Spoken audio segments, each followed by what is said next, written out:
اعوذ باللہ من الشیطان الرجیم بسم اللہ الرحمن الرحیم۔ عزیزان من، آج مارچ 1978 کی 10 تاریخ ہے اور درس قرآن کریم کا آغاز سورہ الفرقان کی آیت 53 سے ہو رہا ہے، 25/5/3۔ سابقہ آیت میں کہا یہ گیا تھا کہ فَلَا تُطِعِ الْكَافِرِينَ وَجَاهِدْهُمْ بِهِ جِهَادًا كَبِيرًا۔ لفظ کافرین تھا کہ ان کی اطاعت نہ کرو، بلکہ یہ تمہاری مخالفت کریں گے۔ ان کی مخالفت کا مقابلہ کرنے کے لیے مسلسل جد و جہد جاری رکھو، حتیٰ کہ یہ میدان جنگ تک میں اتر آئیں گے، وہاں بھی ان کا مقابلہ کرنا ہوگا۔ ان کے ساتھ کمپرومائز، مفاہمت یا مصالحت کا سوال نہیں پیدا ہوگا، اس لیے کہ یہ ایسے دو متضاد نظریات حیات ہیں کہ جن میں باہمی مفاہمت ہو ہی نہیں سکتی۔ یہ میں کافر یا کافرین کے سلسلے میں یہ عرض کر دوں کہ ہمارے ہاں کافر کا لفظ کچھ ایسا جیسے گالی ہوتی ہے، یوں ہوتا ہے کافر جسے کہا جاتا تھا، اور یہ غیر مسلم اسے سمجھتے بھی اسی طرح سے تھے جیسے گالی دی ہے۔ یہ گالی نہیں ہے۔ انسان دنیا میں پیدا ہوئے اور آپ دیکھیے گا پوری نوع انسان، مختلف قسم کے لوگ، مختلف اقسام تو ایک طرف رہی، ایک فرد دوسرے فرد سے نہیں ملتا، اور ان دونوں میں امتیاز اور افتراق اور تخصیص اور تمیز،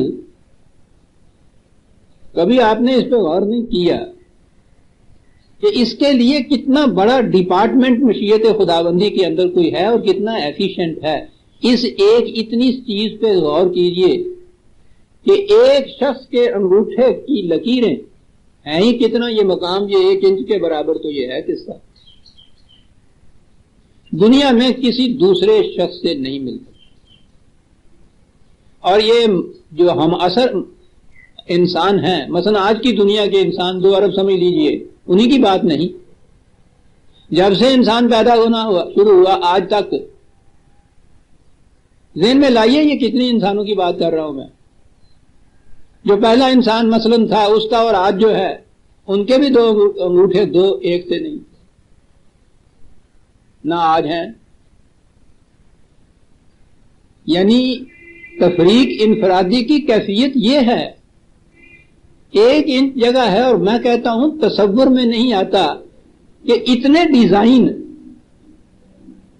چند لکیروں کے اندر اتنے ڈیزائن مختلف بناتے جانا کہ ایک ڈیزائن دوسرے سے ملے ہی نہیں۔ معلوم نہیں وہ کتنا بڑا کوئی حسابدار فرشتہ اس کے اوپر لگا رکھا ہوگا، اور اس کے بعد ایکیوریسی کی یہ کیفیت کہ کبھی غلطی نہیں کرتا وہ۔ صاحب دنیا بھر کے حسابدان بیٹھ جائیں، وہ لکیروں کو ادھر ادھر ہی کچھ کرنا ہے نا، کوئی ہندسے نہیں، کوئی عدد نہیں، کوئی حساب کا سوال نہیں، چند لکیریں ہیں اتنے سے 1 انچ کے رقبے کے اندر، اور اس کی کیفیت یہ ہے کہ پہلے انسانوں سے لے کے آج تک کوئی 2 انسان ایسے نہیں جن کی یہ لکیریں ایک جیسی ہوں، اور پھر یہ بھی نہیں کہ ان میں چلو جی ذرا ذرا سا فرق ہے، کچھ ابہام ہے، کچھ ملتی جلتی سی ہیں، قطعاً نہیں۔ یعنی انہی چند لکیروں سے اس طرح شناخت ہوتی ہے کہ کسی اور طریق سے اس کی شناخت نہیں ہوتی، متعین طور پر شناخت۔ لکیر سے جو یہ شناخت کرتے ہیں مجرموں کو، اس سے بہتر شناخت کا کوئی اور طریقہ ہی نہیں۔ تو کیفیت تو یہ ہے فرد اور فرد کے آپس میں۔ تو انسانوں کی پھر اقسام گن لیجئے، نسلیں اور قبیلے اور قومیں اور رنگ اور زبان، شکل اور شباہت کتنے ہی ہیں، لیکن قرآن کریم نے تمام انسانوں کو 2